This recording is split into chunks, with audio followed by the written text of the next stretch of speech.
Alhamdulillahi Rabbil Alameen, wassalatu wassalamu ala Sayyidil Anbiya'i wal Mursalin. Amma ba'd, fa'a'udhu billahi minash shaytanir rajim. Bismillahir Rahmanir Rahim.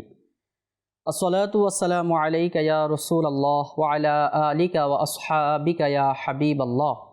As-salatu wassalamu alayka ya Nabiyallah wa ala alika wa ashabika ya Nurallah. মাদারি চ্যানেলের দর্শক শ্রোতা, আপনারা দেখছেন মাদারি চ্যানেলের ধারাবাহিক অনুষ্ঠান হাদিস থেকে দৃষ্টান্ত। আলহামদুলিল্লাহ, আজকেও আপনাদের সামনে চমৎকার একটা বিষয় নিয়ে উপস্থিত হয়েছি। আজকের বিষয় হচ্ছে হালাল উপার্জনের বরকত। মাদারি চ্যানেল দর্শক শ্রোতা, হালাল উপার্জন এ বিষয়ে কোরআনুল কারীম আমাদেরকে যেই দিক নির্দেশনাগুলো দিয়েছেন এবং মহান আল্লাহ পাক রব্বুল আলামিন কোরআনুল কারীমের মধ্যে হালাল খাবার সম্পর্কে কি ইরশাদ করেছেন। নবী পাক সাল্লাল্লাহু তাআলা আলাইহি ওয়া আলিহি ওয়াসাল্লাম হালাল খাবার সম্পর্কে, হালাল উপার্জন সম্পর্কে আমাদেরকে যেই দিক নির্দেশনাগুলো দিয়েছেন, ইনশাআল্লাহ তাআলা আমরা সেই বিষয়গুলো শুনব এবং আমরা নিয়ত করে নেই শুরুতেই যে বিষয়গুলো আমরা শুনব ওই বিষয়গুলোর উপরে আমরা আমল করার চেষ্টা করব। পাশাপাশি বুজুর্গানে দিন রাহিমাহুমুল্লাহুল মুবিন ওনারা ওনাদের জীবনকে কিভাবে পরিচালিত করেছেন হালাল উপার্জনের উদ্দেশ্যে, ওনারা কোথায় কোথায় গিয়েছেন এবং হালাল উপার্জনের জন্য কি পরিশ্রম করেছেন সে বিষয়ে ইনশাআল্লাহ তাআলা আমরা ধারাবাহিক আলোচনা শ্রবণ করব। শুরুতেই আমরা দুরূদে পাক পাঠ করার ফজিলত সম্পর্কে জেনে নেই। নবী পাক সাল্লাল্লাহু তাআলা আলাইহি ওয়া আলিহি ওয়াসাল্লাম ইরশাদ করেন, মান সাল্লা আলাইয়া ইয়াউমাল জুমআতি কানাত শাফাআতুল লাহু ইনদি ইয়াউমাল কিয়ামাতি।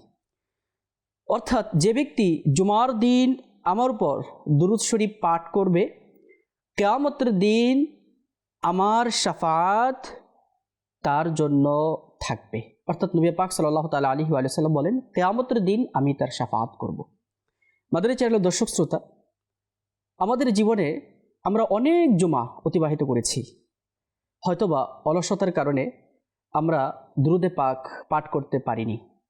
আমরা এখন থেকে নিয়ত করে নেই প্রত্যেক জুমাবার, এমনকি প্রত্যেক সময়, প্রতিদিন আমরা নবী পাক সাল্লাল্লাহু তাআলা আলাইহি ওয়া আলিহি ওয়াসাল্লাম এর উপর দুরূদে পাক পাঠ করব। বিশেষ করে জুমার দিন প্রত্যেকটা আমলের নেকি বেড়ে যায় 1 থেকে 70 গুণ, কোনো কোনো রিওয়ায়াতে এসেছে আরও বেশি।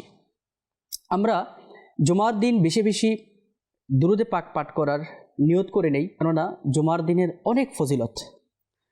চলুন আজকে আমরা এই অনুষ্ঠানের বরকতের উদ্দেশ্যে একবার দুরূদে পাক পাঠ করে নিই। সাল্লু আলাল হাবিব সাল্লাল্লাহু তাআলা আলা মুহাম্মদ সাল্লাল্লাহু তাআলা আলাইহি ওয়া আলিহি ওয়াসাল্লাম। মাদানী চ্যানেলের দর্শক শ্রোতা, মহান আল্লাহ পাক রব্বুল আলামিন আমাদেরকে এই সুন্দর জীবন দান করেছেন এবং এই জীবনটাকে সুন্দরভাবে পরিচালনা করার জন্য আমাদেরকে কিছু দিক নির্দেশনা দিয়েছেন যে আমরা কিভাবে আমাদের জীবনকে পরিচালিত করতে পারি এবং আমাদের জীবনকে কিভাবে সুন্দর করতে পারি। মাদানী চ্যানেলের দর্শক শ্রোতা, আমরা মহান আল্লাহ পাক রব্বুল আলামিনের দয়াতে ছোট থেকে আস্তে আস্তে আস্তে আস্তে বড় হওয়ার দিকে আমরা অগ্রসর হই। একটা জিনিস যদি আমরা লক্ষ্য করি যে প্রত্যেক দিন আমাদেরকে খাবার কিন্তু খেতেই হয়। ওই খাবারটা যদি মহান আল্লাহ পাক রব্বুল আলামিনের দয়াতে হালাল খাবার হয়, তাহলে আমাদের শরীরে যে শক্তি হবে, আমাদের শরীর যে আমাদের গ্রোথ হবে, আমরা যে আস্তে আস্তে বড় হব, আমাদের যে শরীরে রক্ত মাংস বৃদ্ধি পাবে, সেটা কিন্তু হালাল উপার্জনের টাকা দিয়ে, হালাল উপার্জনের খাবার দিয়ে আমাদের শরীরটা আস্তে আস্তে ঘরে উঠবে। অন্যদিকে যদি আমরা দেখি, যদি হারামভাবে কেউ উপার্জন করে, হারামভাবে উপার্জন করার পর ওই ব্যক্তি তার নিজের জন্য, সংসারের জন্য, পরিবারের জন্য, ছেলে সন্তানের জন্য, স্ত্রীর জন্য হারাম উপার্জন করে খাবার নিয়ে আসে, ওই খাবারটাও কিন্তু পরিবারের মধ্যে বন্টন হয়, সবাই খায়। তাহলে বোঝা যায় যে খাবার এটা আমাদের নেসেসারি, আমাদের লাইফে আমাদের খাবার এটা লাগবেই। তাহলে আমাদেরকে যদি হারাম খাবার খায় কেউ, তাহলে নবী পাক সাল্লাল্লাহু তাআলা আলাইহি ওয়া সাল্লাম বলেন যে কোনো ব্যক্তি যদি হারাম বক্ষণ করে, একটি লুকমা যদি সে হারাম বক্ষণ করে, তাহলে 40 দিন পর্যন্ত তার ইবাদত কবুল হয় না। সেক্ষেত্রে আমাদের আজকের বিষয়টা খুবই চমৎকার এবং খুবই গুরুত্বপূর্ণ, এবং আমাদেরকে এই বিষয়টা সদা সর্বদা খেয়াল রাখতে হবে যে আমরা কখনোই হারাম বক্ষণ করব না। নবী পাক সাল্লাল্লাহু তাআলা আলাইহি ওয়াসাল্লাম ইরশাদ করেন হালাল উপার্জনকারী ব্যক্তি সম্পর্কে, ক্বালা রাসূলুল্লাহ সাল্লাল্লাহু আলাইহি ওয়াসাল্লাম, মান আমসা কাল্লান মিন আমালিন ইয়াদিহি আমসা মাগফুরান লাহু।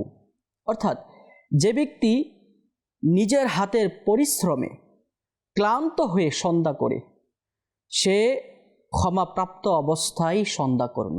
অর্থাৎ কোনো ব্যক্তি যদি তার সারাটা দিন হালাল উপার্জনের পিছনে ব্যয় করে, তার সন্তান সন্ততির জন্য, তার পরিবার পরিজনের জন্য, নিজের জন্য হালাল উপার্জন করতে গিয়ে সে যদি সারাদিন পরিশ্রম করার পর যখন সে সন্ধ্যায় আসে, নবী পাক সাল্লাল্লাহু তাআলা আলাইহি ওয়াসাল্লাম বলেন ওই ব্যক্তিকে মহান আল্লাহ পাক রব্বুল আলামিন ক্ষমা করে দেয়। মাদানী চ্যানেল দর্শক শ্রোতা, এটা অনেক বড় একটি বিষয়, হালাল উপার্জন। আজকাল হালাল উপার্জন একটা জিনিস আসে আমাদের কাছে, তারপরে অনেককে দেখা যায় ওইটাকে হারাম করে তারপর বক্ষণ করে। ইনশাআল্লাহ তাআলা ওইটা আমরা ধারাবাহিকভাবে শ্রবণ করব।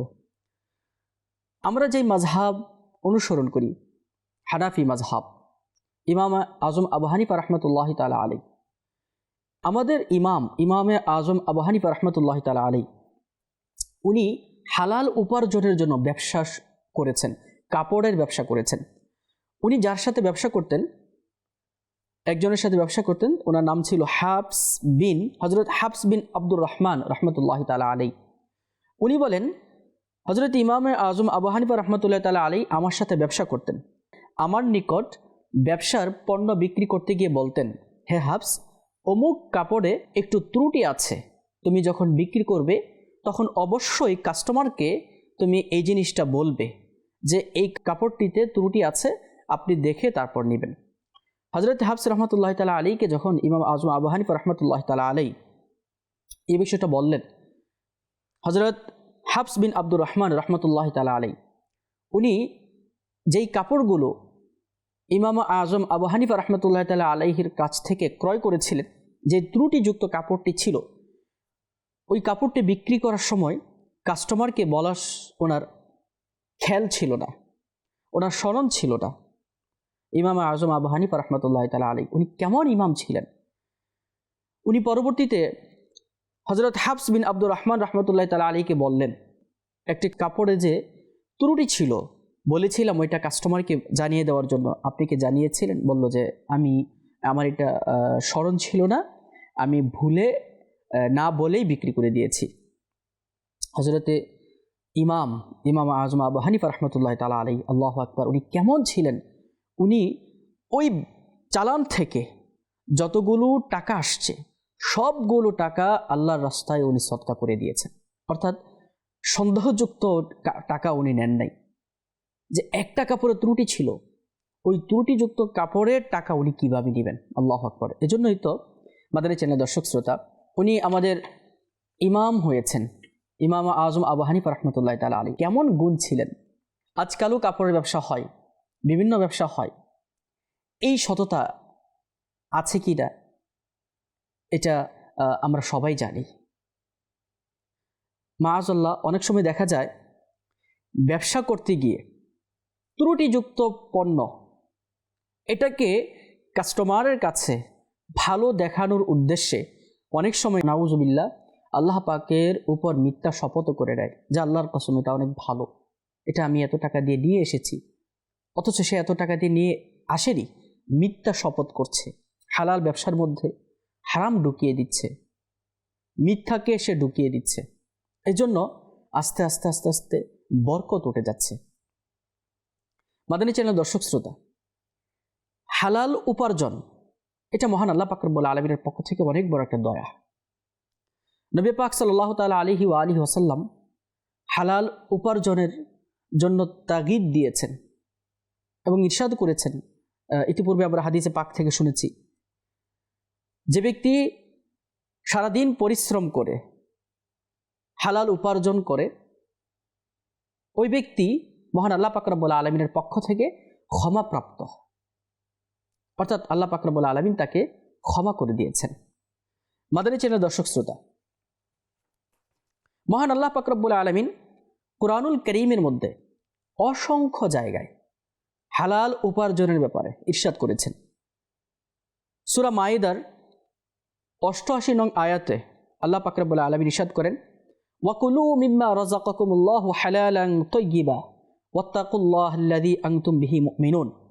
আর আহার করো যা কিছু তোমাদেরকে আল্লাহ জীবিকা দিয়েছেন, রিজিক দিয়েছেন, হালাল পবিত্র, আর ভয় করো আল্লাহকে যার উপর তোমাদের ঈমান আছে। অন্য এক আয়াতে মহান আল্লাহ পাক রব্বুল আলামিন ইরশাদ করেন, ইয়া আইয়ুহান নাসু কুলু মিম্মা ফিল আরদি হালালান তাইয়্যিবান ওয়া লা তাত্তাবিউ খুতুওয়াতিশ শাইতান ইন্নাহু লাকুম আদুউম মুবিন। হে মানব জাতি, তোমরা আহার করো যা কিছু জমিনে হালাল পবিত্র রয়েছে এবং শয়তানের পদাঙ্ক অনুসরণ করো না, নিশ্চয়ই সে তোমাদের প্রকাশ্য শত্রু। দর্শক শ্রোতা, একটা প্রশ্ন আসে, হালাল খাবার বলতে কোন জিনিসটাকে বোঝায়? বাজার থেকে একটা সবজি নিয়ে আসলাম কিনে, 1 কিলো গোশত নিয়ে আসলাম, কিছু ফিশ নিয়ে আসলাম, এগুলো তো হালাল খাবার, তাহলে কি এটা কি আমার জন্য হারাম হবে? হালাল বলতে কি বোঝায়? তাফসিরে সিরাতুল জিনানে বর্ণিত রয়েছে, হালাল ও পবিত্র দ্বারা উদ্দেশ্য হচ্ছে সেই বস্তু যা স্বয়ং নিজেও হালাল, যেমনটি ছাগলের মাংস, সবজি যেটা আমি বলছিলাম, এবং এটা যে উপার্জন করেছে ওইটাও হালাল পন্থাই উপার্জন করেছে। মোট কথা হচ্ছে জিনিসটাও হালাল হতে হবে এবং এই জিনিসটাকে ক্রয় করার জন্য যেই পন্থায় টাকাটা অর্জন করা হয়েছে ওই টাকাটাও হালাল পন্থায় আর্ন করতে হবে। হযরত ইয়াহইয়া বিন মুআজ রাহমাতুল্লাহি তাআলা আলাইহি হালাল খাবারের গুরুত্ব দিতে গিয়ে বলেন, আনুগত্য আল্লাহ পাকের ভান্ডারের মধ্যে লুকায়িত, আর এর চাবি হলো দোয়া, এবং হালাল খাবার হলো এই চাবির দাঁত। যদি চাবিতে দাঁত না থাকে তবে দরজাও খুলবে না, আর যখন ভান্ডার খুলবে না তখন এর মাঝে লুকায়িত আনুগত্য পর্যন্ত কিভাবে পৌঁছাতে পারবে। সুতরাং নিজের গ্রাসের নিরাপত্তা প্রদান করো এবং নিজের খাবারকে পবিত্র করো। যখন তোমার মৃত্যু আসে তখন মন্দ আমলের অন্ধকারের পরিবর্তে নেক আমলের আলো তোমার সামনে প্রকাশিত হয়, আর নিজের অঙ্গকে হারাম খাওয়া গুনাহ থেকে বাঁচিয়ে রাখো, যেন তা সর্বদা বিরাজমান নিয়ামতের স্বাদ পেতে পারে। আল্লাহ পাক ইরশাদ করেন, কুলু ওয়াশরাবু হানিআম বিমা আসলাফতুম ফিল আইয়ামিল খালিয়া। আহার করো এবং পান করো তৃপ্তি সহকারে, পুরস্কার সেটারই যা তোমরা বিগত দিনগুলোতে প্রেরণ করেছো। আর যে হারাম খাবার এড়িয়ে চলে না, তবে দীর্ঘ সময় ক্ষুধার্ত থাকার পর এর তিক্ততা ও গরম ফল খাবে, তবে তা কিরূপ নিকৃষ্ট খাবার হবে আর জীবন অতিষ্ঠ করে দিবে। হারাম খাবার অত্যন্ত ধ্বংসময়, আর হালাল খাবারে খুবই বরকত রয়েছে। যে মুসলমান হালাল রিজিক উপার্জন করে নিজের স্ত্রী সন্তানদের হালাল খাওয়ায়, সে প্রশান্তি ও স্বাচ্ছন্দ্যময় জীবন অতিবাহিত করে। নবী পাক সাল্লাল্লাহু তাআলা আলাইহি ওয়া সাল্লাম হালাল উপার্জন সম্পর্কে এবং হালাল খাবার সম্পর্কে ইরশাদ করেছেন, যে ব্যক্তি 40 দিন পর্যন্ত হালাল খেলো, আল্লাহ পাক তার অন্তরকে আলোকিত করে দিবেন এবং তার মুখে হিকমতের ঝর্ণা প্রবাহিত করে দিবেন, আর দুনিয়া ও আখিরাতে তার পথ প্রদর্শন করবেন। মাদানী চ্যানেল দর্শক শ্রোতা, ইতিহাসের দিকে আমরা যখন দেখি তখন দেখতে পাই কিছু লোক এমন থাকে যাদের কথা মানুষ শুনে, যারা একটা কথা বললে যে সেটার প্রভাব হয়। উদাহরণস্বরূপ বর্তমান যুগে আমির আহলে সুন্নাত দামাত বরকাতুহুমুল আলিয়ার দিকে যদি আমরা দেখি, যার লক্ষ লক্ষ কোটি কোটি ফলোয়ার্স পুরা ওয়ার্ল্ডে বিদ্যমান, আমির আহলে সুন্নাত দামাত বরকাতুহুমুল আলিয়া উনি যদি একটা কথা বলেন সেটা পালন করার চেষ্টা করে। কারণ কি? মুখের মধ্যে প্রভাব আছে, তাসির আছে। আমির আহলে সুন্নাত দামাত বরকাতুহুমুল আলিয়া হালাল খাবার কিভাবে খেতে হয়, হালাল উপার্জন কিভাবে করতে হয় উনি একটা রিসালাও লিখেছেন, হালাল উপার্জনের মাদানী ফুল। আমির আল্লাহ সুন্নাত দামাত বরকাতুহুল আলিয়া আমরা দেখি যে উনি যখনই কোনো কথা বলে তখন সবাই অধীর আগ্রহ নিয়ে কথাটা শুনে এবং আমল করার চেষ্টা করে। তার কারণ হচ্ছে ওনার মুখের মধ্যে আল্লাহ পাক রব্বুল আলামিন এমন বরকত দিয়েছেন যে জবান দিয়ে যেটা বের হয় মানুষ সেটা গ্রহণ করে। নবী পাক হালাল খাবার, হালাল উপার্জন সম্পর্কে ইরশাদ করেন, যে ব্যক্তি হালাল সম্পদ উপার্জন করলো অতঃপর তা নিজে খেলো বা উপার্জন থেকে পোশাক পরিধান করলো, আর নিজে ছাড়াও আল্লাহ পাকের অন্যান্য সৃষ্টি যেমন নিজের পরিবার পরিজন ও অন্যান্য লোককে খাওয়ালো ও পড়ালো, তবে তার এই আমল তার জন্য বরকত ও পবিত্রতা স্বরূপ।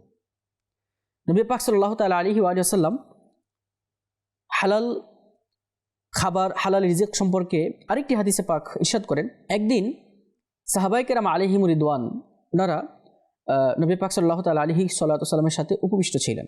এমন সময় এক যুবক পাশ দিয়ে গেল। সাহাবায়ে কেরাম আলাইহিমুর রিদওয়ান একজন শক্তিশালী সুঠাম দেহের যুবককে দেখে বললেন, তার যৌবন ও শক্তি যদি আল্লাহ পাকের পথে ব্যয় হতো এতে আল্লাহ পাকের দয়া হতো। নবী পাক সাল্লাল্লাহু তাআলা আলাইহি ওয়া সাল্লাম সাহাবায়ে কেরাম আলাইহিমুর রিদওয়ানকে ইরশাদ করলেন, যদি এই ব্যক্তিটি নিজের পরিবারের জন্য হালাল উপার্জনের উদ্দেশ্যে বের হয় তাহলে সে আল্লাহর পথে আছে। তারপর নবী পাক সাল্লাল্লাহু তাআলা আলাইহি ওয়া সাল্লাম বলেন, যদি এই ব্যক্তি নিজের বৃদ্ধ পিতামাতার জন্য রিজিকের তালাশে বের হয় তবুও তা আল্লাহ পাকের পথ। আর যদি সে নিজেকে মানুষের সামনে হাত প্রসারিত করা বা হারাম খাবার থেকে বাঁচাতে রিজিকের তালাশে বের হয় তবুও তা আল্লাহ পাকের পথ।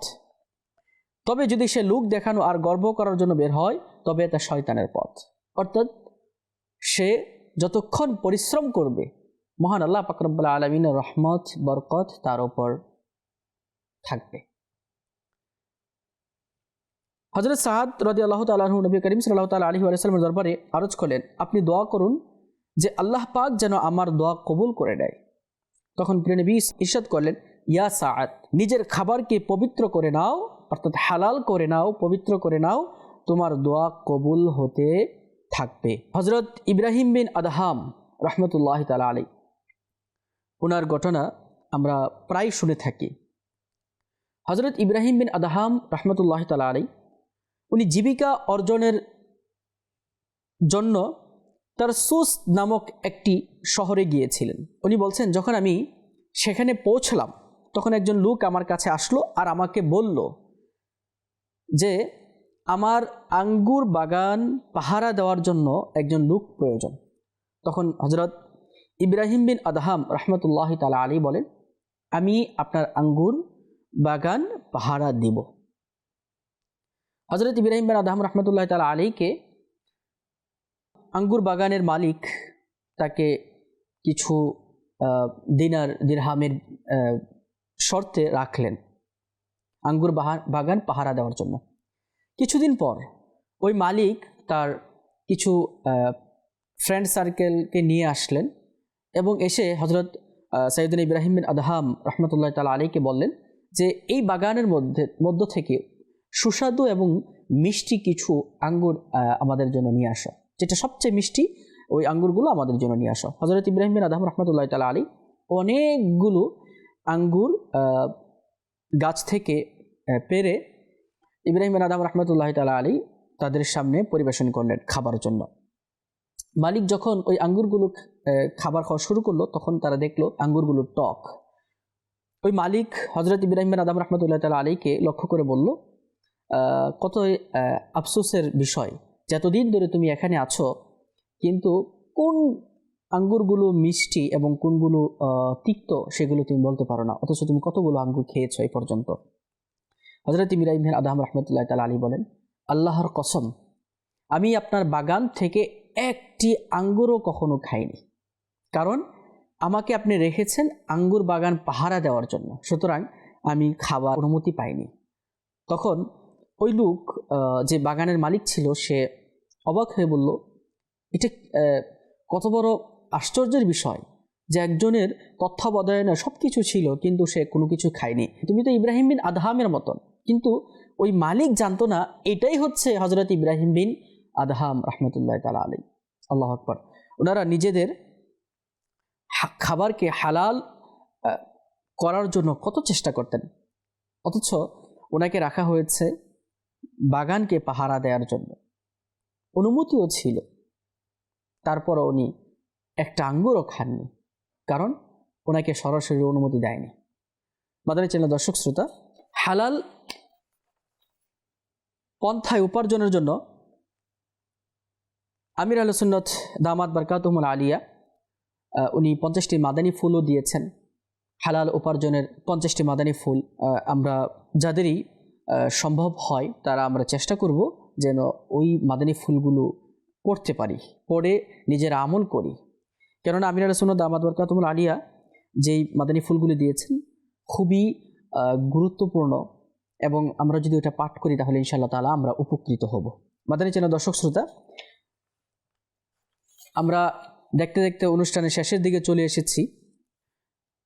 বর্তমান যুগে হালাল উপার্জন করার পরেও ঘরে যখন হালাল উপার্জিত টাকা আসে, ওই টাকাটাকে হারাম করে কিছু সংখ্যক লোক খায়।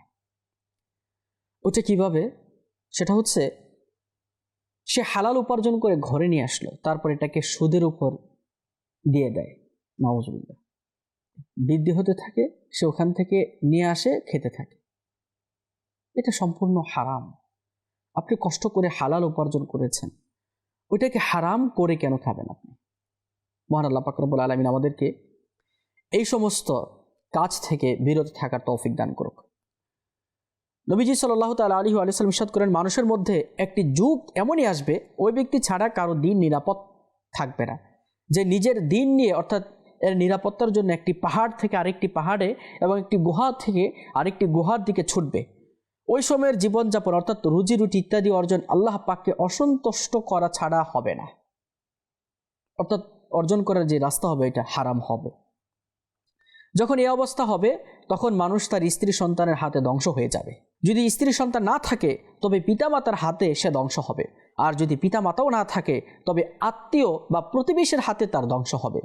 সাহাবায়ে কেরাম আলাইহিম রিদওয়ান আরজ করলেন, ইয়া রাসূলুল্লাহ সাল্লাল্লাহু আলাইহি ওয়া সাল্লাম, এটা কিভাবে হবে? হুজুর সাল্লাল্লাহু আলাইহি ওয়াসাল্লাম ইরশাদ করলেন, তারা তাকে উপার্জন কম হওয়ার কারণে লজ্জা দিবে, ওই সময় সে নিজেকে ধ্বংসের স্থানে নিয়ে যাবে।